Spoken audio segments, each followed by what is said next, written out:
Why was the election of 1860 so politically fragmented? Imagine a country on the brink of splitting apart, with its future hanging in the balance.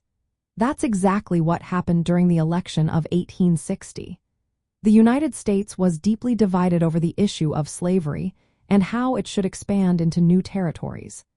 These disagreements created a huge rift between different regions, making it impossible for one party to representing everyone's views. The central problem was slavery.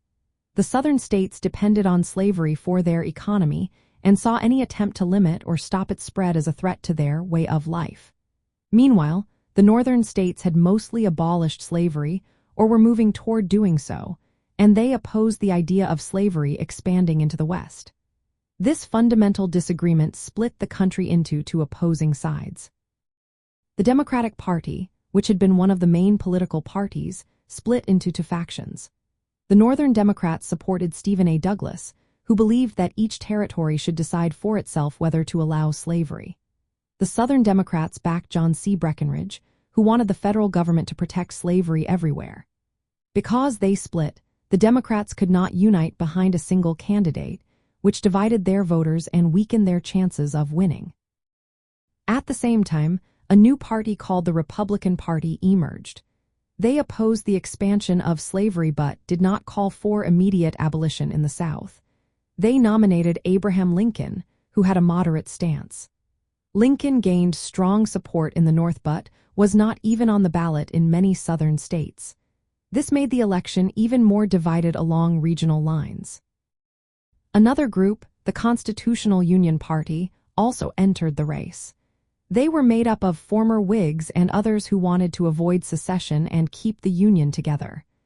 They nominated John Bell, who appealed mainly to border states and those seeking compromise. The election was essentially a contest between regions, North and South, each backing candidates aligned with their views on slavery. Lincoln won the presidency without winning a single Southern state.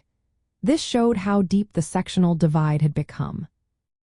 Southern states had long threatened to leave the Union if a candidate hostile to slavery won.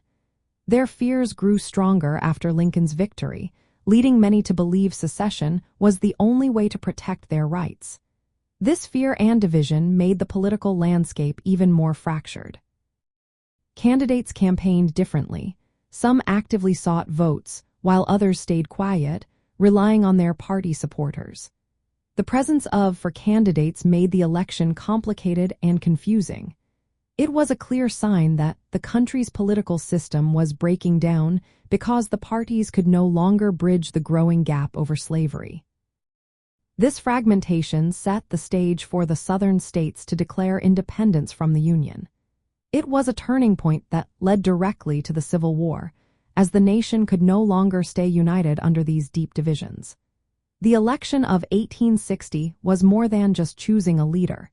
It was a reflection of a nation tearing itself apart over its most contentious issue.